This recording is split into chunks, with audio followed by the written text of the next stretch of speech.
Buenos días y bienvenidos a Diálogo de Fe.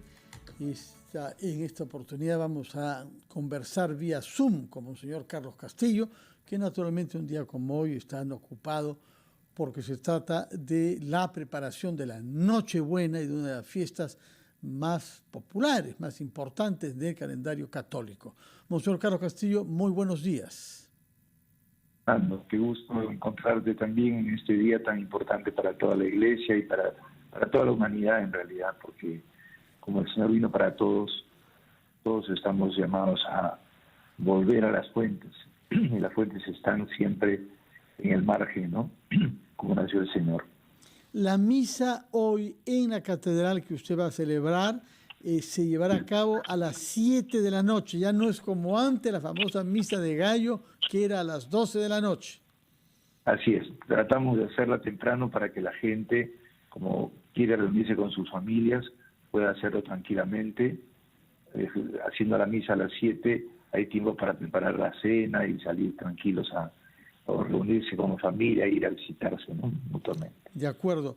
Y usted aprovecha esta misa para en la homilía, naturalmente, vincular el tema de la Navidad, el nacimiento de un niño que viene a cambiar la humanidad y que desde la inocencia de su aparición en el mundo da una luz diferente sobre lo que somos y sobre lo que podemos ser.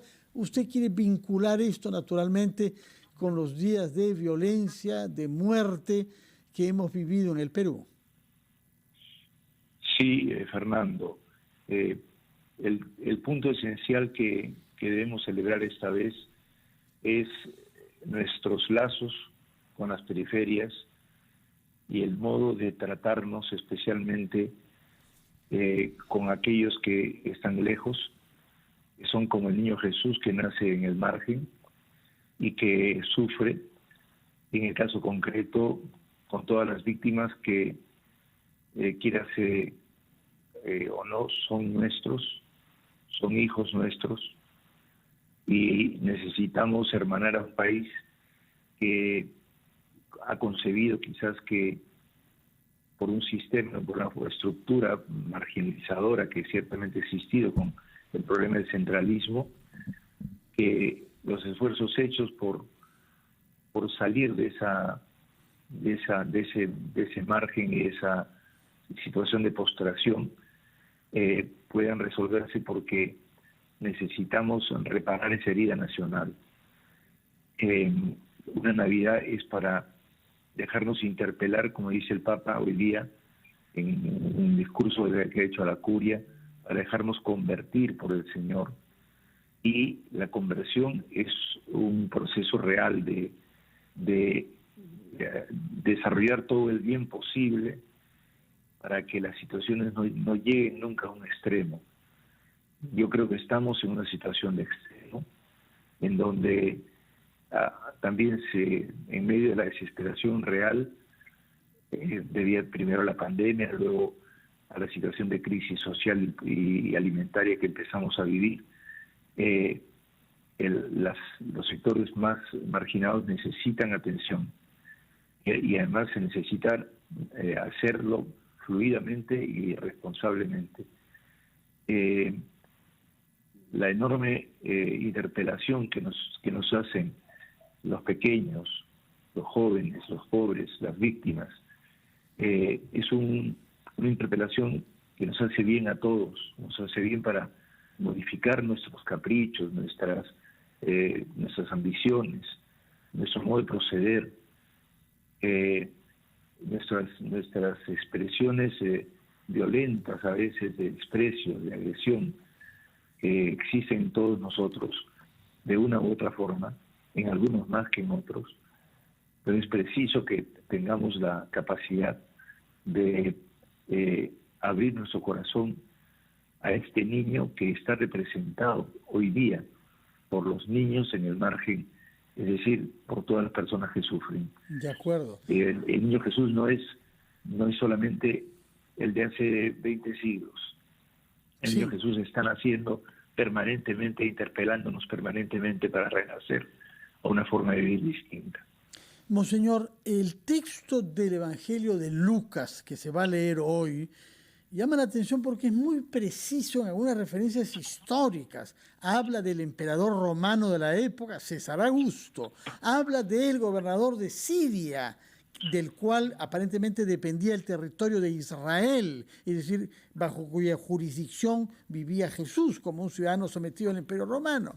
Hay muchas precisiones de ese tipo, pero al final se dice gloria a Dios y a los hombres de buena voluntad, paz en la tierra.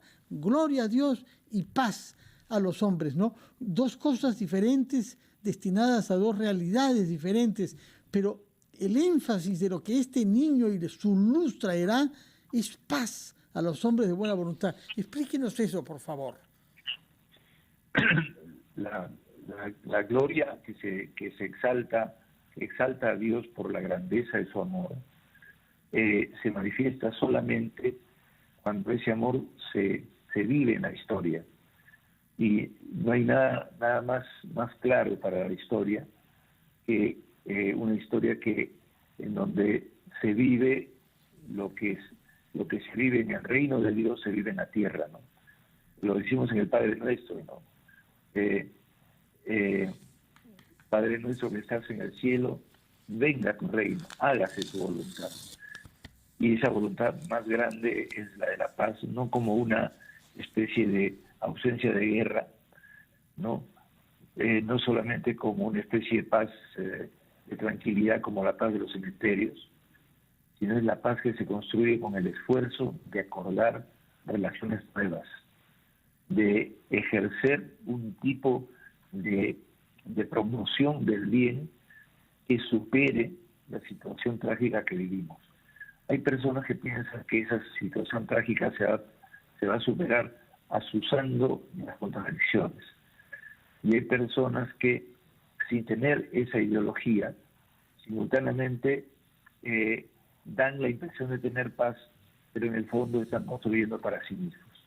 Y eso genera otra vez la repetición de la historia trágica de la injusticia.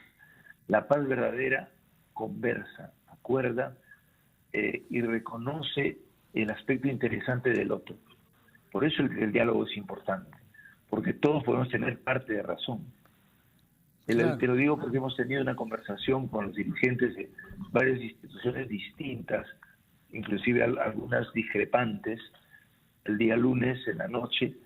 De otras religiones, ¿no? De otras confesiones religiosas. Sí, pero también han sido religiones, pero también yo convoqué a las organizaciones que quisieran venir. Eso fue, primero intentamos un rato con las religiones, que luego ellas venían de hacer un documento que se ha publicado ya, y luego con los dirigentes de estas distintas asociaciones de base. Unos son campesinos, otros eran sindicatos, otros eran grupos de promoción social, excelente, pero con discrepancias también. Ha sido un diálogo muy interesante porque mientras hablábamos y debatíamos, y algunos inclusive llamaban la atención de ciertas cosas que discrepaban, empezaba a surgir como la comprensión de que hay algo que nos falta y que el otro me está diciendo que es valioso. Entonces, si no hacemos el diálogo, no es posible entender las razones de fondo. En cambio, si encontramos las razones de fondo dialogando, empezamos a ver, vamos a acordar, avanzar en esa línea. Acuerdos concretos para soluciones concretas, con la voluntad de hacer un esfuerzo permanente de construir la paz. La paz se construye, pero a la vez es un don, ¿no? De acuerdo. Monseñor, permítanos hacer una breve pausa, después de la cual vamos a oír y ver parte de la intervención que el Papa tuvo el jueves ante la curia romana, y vamos a permitir oír lo que dijo a propósito justamente de la cultura de la paz. Nos explicará qué quiere decir curia y por qué es importante este discurso del Papa el día jueves. Pero antes de eso, vamos a... Bueno, hemos escuchado esta reflexión del Papa sobre la cultura de la paz. Él sin duda debe estar pensando en guerras reales, como lo que hay en curso en estos días en Ucrania por la invasión rusa, pero hemos visto que hay problemas gravísimos en otros países también, con mortalidad como Etiopía, el Congo, etc. Pero él va no a la guerra exterior, sino a lo que pasa en el corazón del hombre, y lo que haya es el germen de la amargura. como el origen, él dice, de la guerra externa, ¿no? Díganos una palabra sobre eso, sobre todo que está inspirado en una carta a los Efesios, que me parece usted ha comentado en otras oportunidades aquí en RPP. Mira, el punto esencial es desentrañar de nosotros todas las violencias, las amarguras. Es un tema que trató el Papa al final de una reflexión que hizo antes en el mismo texto, en donde plantea que cuando uno se confronta con el mal, reconoce el bien, trata de hacer algo bueno, pero luego él dice, se produce como una especie de creencia de que ya logramos algo suficiente y no vemos que es necesaria una conversión más seguida, permanente, estar atento permanentemente, ¿no? Por eso es que él siempre habla del esfuerzo permanente por la paz, a pesar de que no es un resultado nuestro, siempre deriva de una gracia, pero hay que hacer el esfuerzo, ¿no? Y entonces, ¿qué es lo que sucede? Que cuando uno ya se ha convertido, ha dado pasos de amor, de amistad, ha logrado erradicar algo, luego uno dice, bueno, ya obré, ya hice mi obrita, ya no tengo nada más que cambiar. Y ahí entonces empieza una cosa mucho más dramática, porque el que en nombre de que yo soy bueno, empieza a prejuiciar de los demás, ya no ve el nuevo problema que se plantea con los prejuicios y la cadena de cosas que tenemos, porque es un problema grande, que es el que tenemos en el país. Sin duda. Porque todos estamos ahora arrepentidos de las víctimas que han habido y estamos adoloridos por eso, pero no podemos cesar, solamente tenemos que ayudar. Me parece muy bueno que estén ahora viendo el problema del resarcimiento, etcétera, pero tenemos que ir a la raíz. Cómo lograr que siempre actuemos en paz y en aprecio de la vida de la gente y no en el desprecio. Y eso es para todos. De acuerdo. Muchas gracias por su presencia fiel en este programa y le deseamos una feliz Navidad. Estaremos atentos a la misa de las 7 de la noche con la homilía que usted hará, sin duda, sobre todo sobre el Evangelio de San Lucas, que narra el nacimiento de Jesús. Y yo quisiera, para despedirnos, que como es costumbre, ofrezca usted su bendición a creyentes y no creyentes.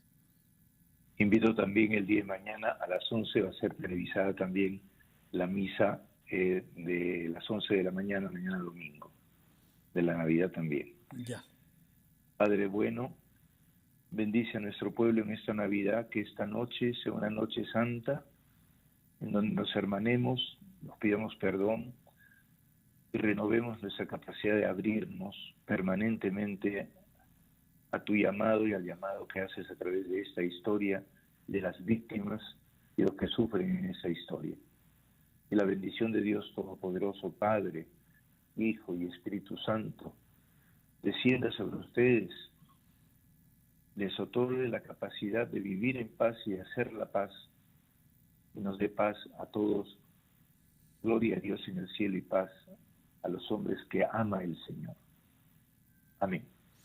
Muchas gracias, Monseñor, que tenga usted una feliz Navidad y que la misa que usted celebrará, como toda su acción como obispo, redunde en beneficio de la paz en nuestro país y del amor entre peruanos.